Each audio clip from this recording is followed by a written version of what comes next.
Assalamualaikum warahmatullahi wabarakatuh. Innal hamdalillahi nahmaduhu wa nasta'inuhu wa nastaghfiruh wa na'udzu billahi min syururi anfusina wa min sayyiati a'malina. May yahdihillahu fala mudilla lahu wa may yudlil fala hadiyalah. Asyhadu an la ilaha illallah wahdahu la syarika lahu wa asyhadu anna Muhammadan abduhu wa rasuluh. Allahumma sholli ala sayyidina Muhammad wa ala ali sayyidina Muhammad kama shallaita ala sayyidina Ibrahim wa ala ali sayyidina Ibrahim wa barik ala sayyidina Muhammad wa ala ali sayyidina Muhammad kama barakta ala sayyidina Ibrahim wa ala ali sayyidina Ibrahim fil alamin innaka Hamidum Majid.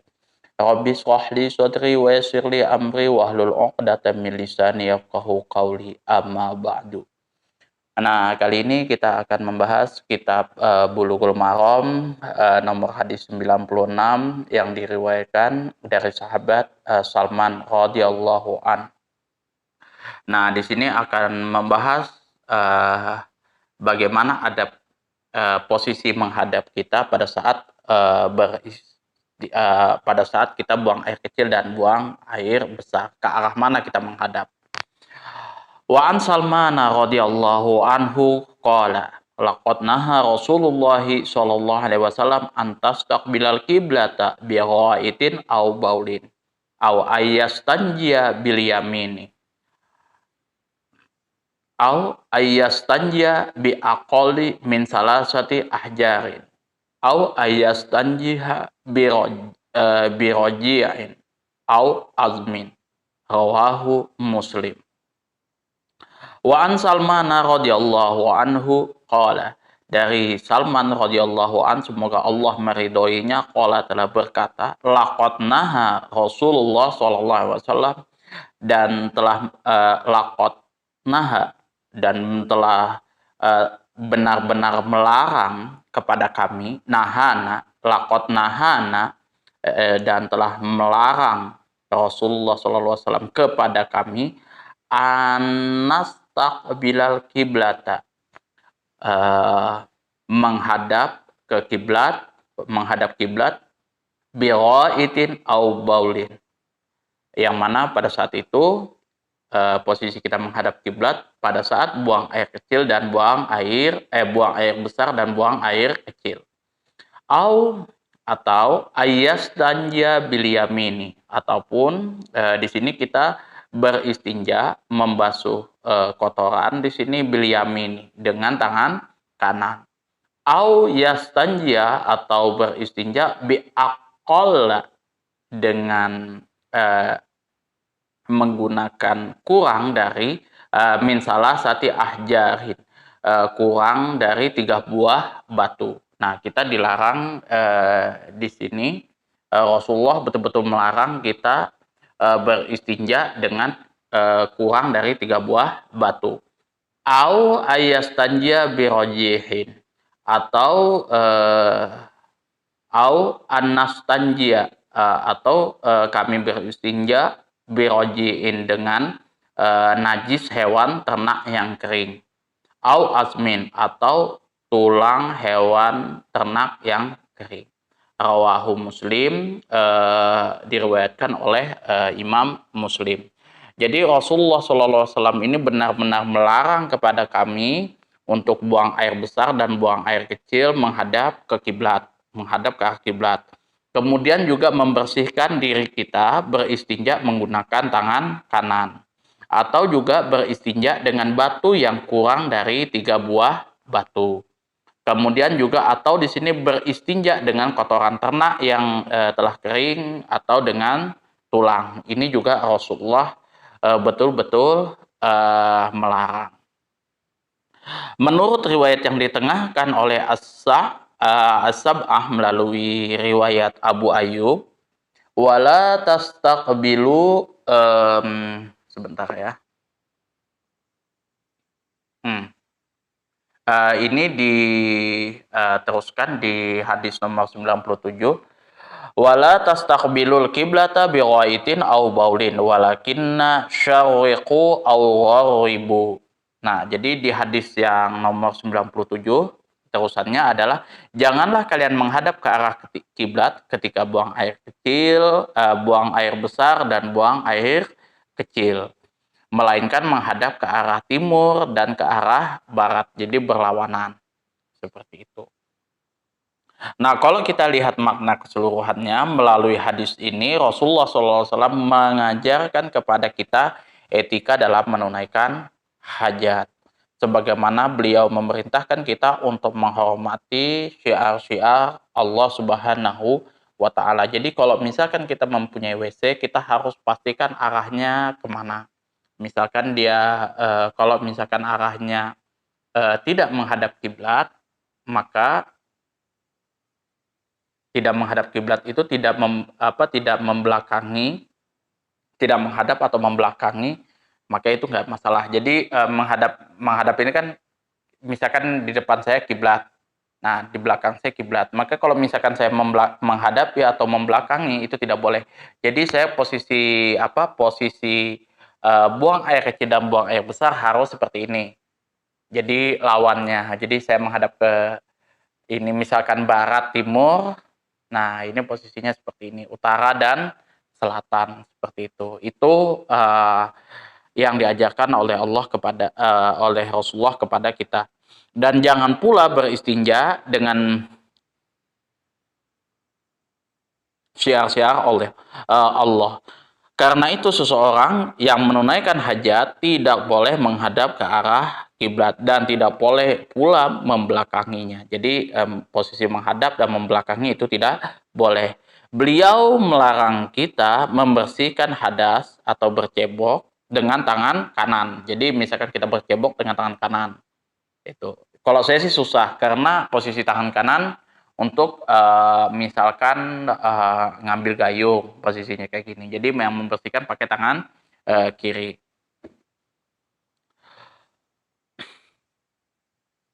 Untuk memelihara kehormatan ya ini tangan kanan kita ini.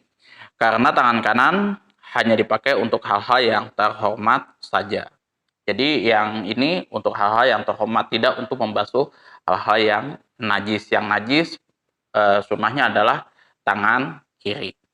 Jangan pula beristinja dengan batu yang jumlahnya kurang dari 3 buah batu.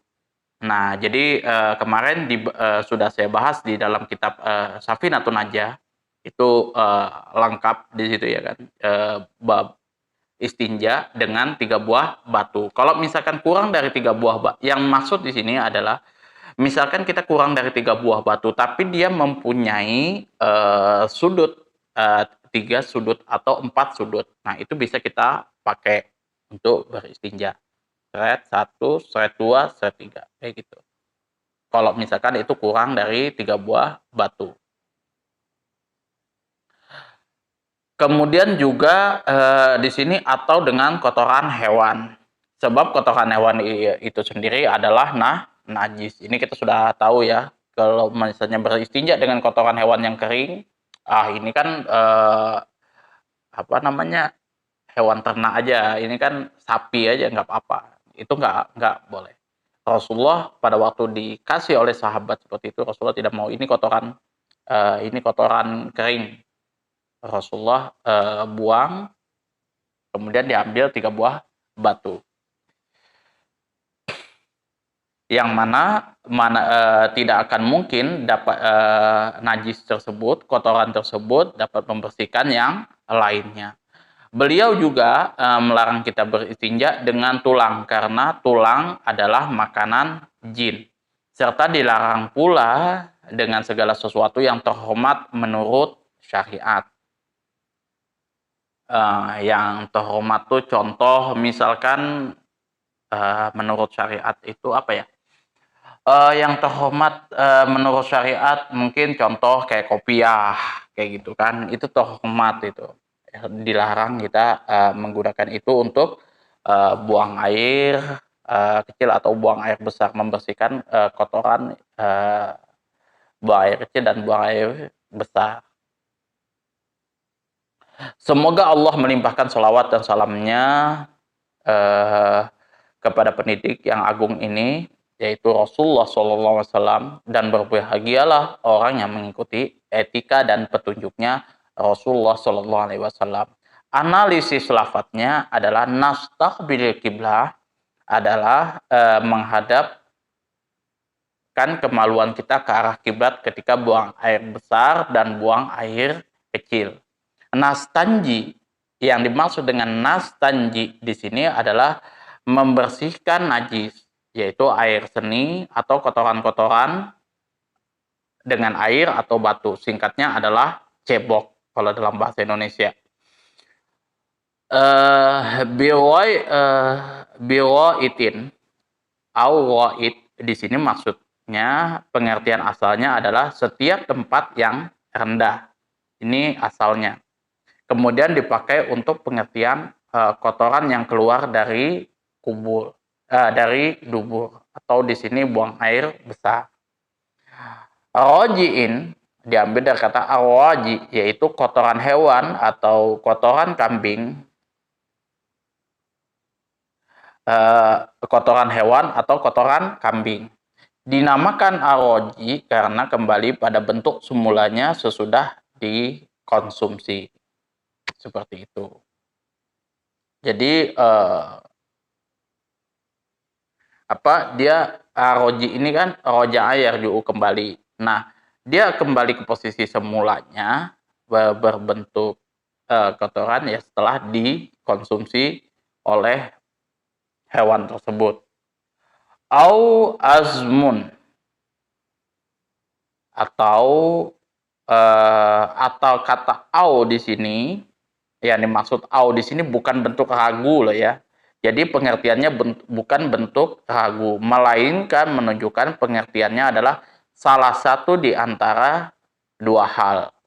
Jadi azmun di sini birojiin au azmin. Jadi bukan bentuk keraguan memilih, bukan. Tapi pengertiannya adalah salah satu dari kedua hal tersebut. Jadi bisa kita menggunakan dengan aroji atau azmin atau tulang. Itu kedua-duanya juga tidak boleh digunakan. Azmun adalah tulang, makanan dari jin. Fikih hadisnya, nah di sini kita lihat dari fikih hadisnya adalah satu, dilarang menghadap ke arah kiblat dan juga membelakanginya ketika kita menunaikan hajat di tempat terbuka. Akan tetapi jika di dalam bangunan tidak ada masalah. Demikian juga menurut pendapat mazhab Maliki dan Syafi'i. Berdasarkan penggabungan dari semua hadis yang melarang dan membolehkan masalah ini. Nah, kalau menurut pendapat Imam Abu Hanifah dan Imam Ahmad, diharamkan menghadap ke arah kiblat, baik itu di tempat terbuka maupun di dalam bangunan. Demikian juga menurut pendapat yang terpilih dari keduanya karena berlandaskan kepada pengertian umum hadis-hadis yang melarang hal ini. Jadi karena untuk kehati-hatian, makanya kalau misalkan WC, kebanyakan WC-WC di Indonesia itu yang saya lihat di Kompas itu menghadapnya ya keluar dari bukan menghadap atau membelakangi kiblat, tapi dia arahnya berlawanan seperti itu. Sebenarnya kalau menurut pendapat Imam Malik dan Imam Syafi'i itu tidak ada masalah kalau misalkan itu di tempat yang tertutup. Misalkan ada bangunan seperti ini kan ada WC. Nah, WC itu menghadapnya ke arah sana tuh. Nah, menghadapnya ke arah sana kalau yang WC di sini. Kalau kita posisi menghadap kiblatnya condong begini. Nah, kalau itu tempatnya tertutup, istilahnya di bangunan yang tertutup, itu tidak ada masalah. Itu umumnya di Indonesia seperti itu. Kecuali misalkan teman-teman itu posisinya di tengah hutan ya kan, misal di posisi terbukanya itu artinya betul-betul nggak ada kamar khusus untuk buang air kecil dan buang air besar kayak gitu. Tidak ada WC khusus untuk melakukan hal tersebut, maka posisinya harus berlawanan arah dari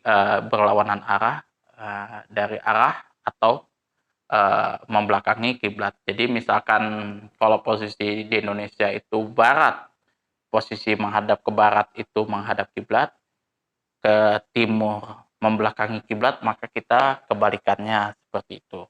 Itu posisinya. Yang kedua adalah pengertian menghadap ke arah timur dan menghadap ke arah barat. Dalam hadis ini berlaku bagi orang yang berada di Madinah. Sedangkan di kota lainnya menurut letak geografis masing-masing. Kalau kita kan umumnya itu arahnya barat dan timur. Sedangkan di sini arah timur dan arah barat seperti itu. Ini berada di Madinah. Jadi itu dilarang menghadap ke arah barat dan timur. Jadi kita harus berlawanan ke arah utara dan selatan. Disyariatkan yang ketiga, disyariatkan beristinja dengan batu.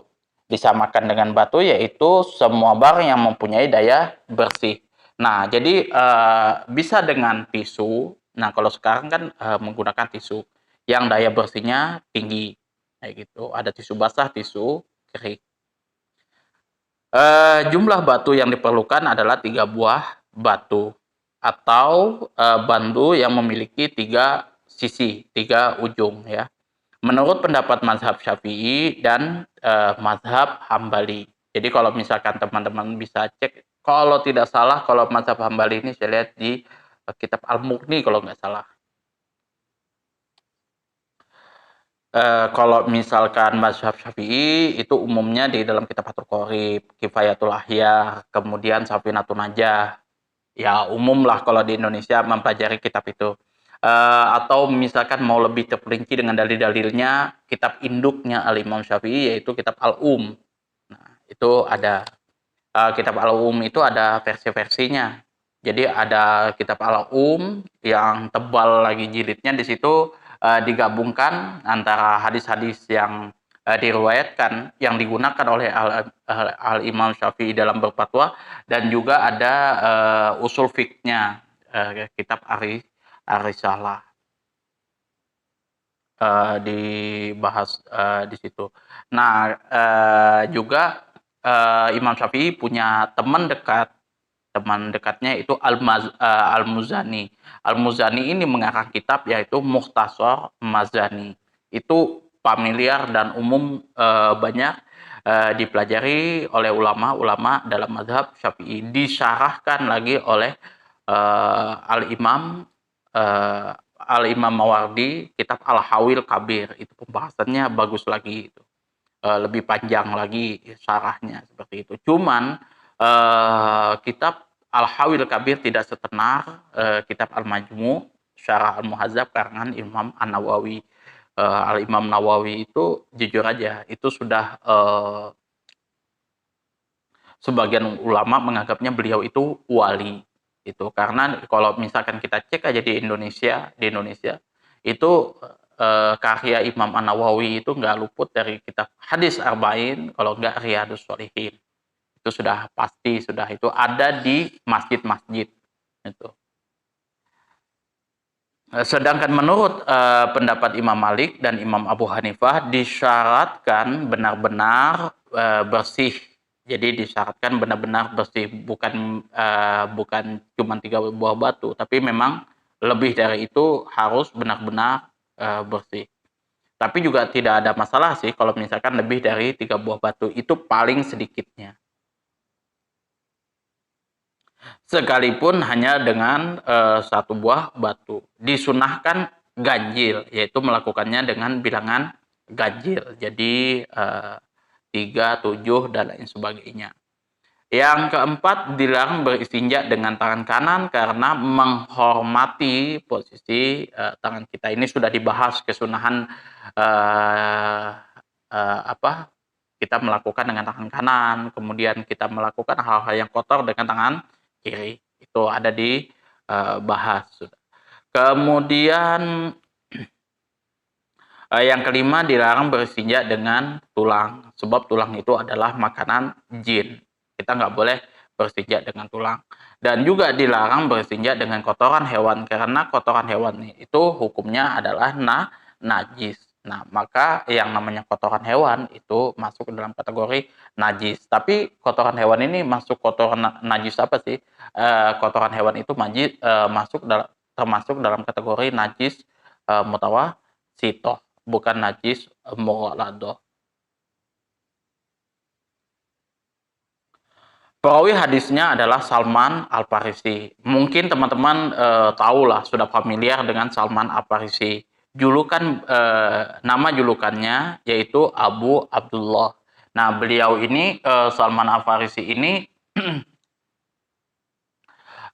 beliau dari negara Persia. Jadi Al-Farisi ini diambil dari negara asli beliau, yaitu Persia. Nah, beliau waktu itu budak. Kalau tidak salah beliau ini budak. Kemudian hijrah kemana-mana karena mendengar dengan kerasulan Rasulullah SAW, beliau hijrah. Nah, hijrah, kemudian ketemu Rasulullah, masuk Islam. Dan beliau ini juga yang membantu Rasulullah pada saat perang Khandaq.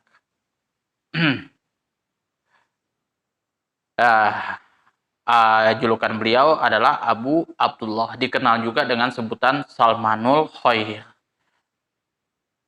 Cuman kalau Indonesia, orang-orang Indonesia lebih familiar dengan Salman Al-Farisi. Beliau merupakan pelayan bekas budak Rasulullah SAW, berasal dari negeri Persia. Salman Al-Farisi mengadakan perjalanan untuk menuntut ilmu agama. Mula-mula Salman Al-Farisi ini menganut agama Nasrani. Setelah banyak membaca kitab, lalu ia berpindah-pindah agama hingga berakhir ketika bertemu Rasulullah. Kemudian beliau beriman kepada Rasulullah dan dengan Islam yang baik. Kemudian Rasulullah bersabda mengenai Salman Al-Farisi. Salmanu minna ahlul bait. Innallaha yuhibbu min ashabi arba'atun.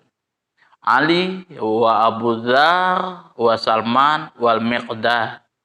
Salman adalah termasuk ahli bait kami. Sesungguhnya Allah mencintai 4 orang di antara sahabatku, yaitu Ali, Abu Dzar Al-Ghifari kalau tidak salah, Salman Al-Farisi, dan Al-Miqdad. Nah, Salman Al-Farisi meriwayatkan 250 hadis. Utsman An-Nahdi, Surahbil ibnu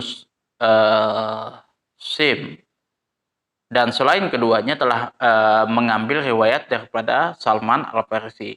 Abu Ubaidah mengatakan bahwa Salman Al-Farisi wafat pada tahun 36 Hijriah dalam usia 60 tahun. Abu Ayyub Al-Ansari, yaitu Khalid ibnu Zaid Al-Ansari,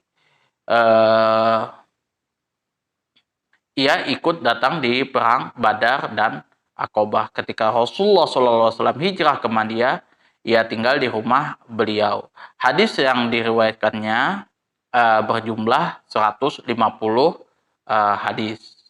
Jadi di sini juga ada Abu Ayyub Al-Ansari dan Khalid ibnu Zaid Al-Ansari. Jadi yang ini yang hadis setelahnya.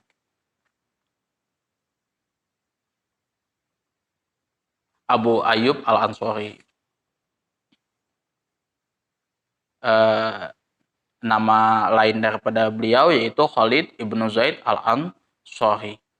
Nah, jadi Abu Ayyub ini ikut dalam perang Badar dan perang Aqabah. Kalau misalkan tadi Salman Al-Farisi, kalau tidak salah saya, pertama kali beliau ikut perang itu adalah perang Khandaq, yang mana beliaulah yang memberikan masukan kepada Rasulullah tentang pembuatan parit pada saat melakukan perang.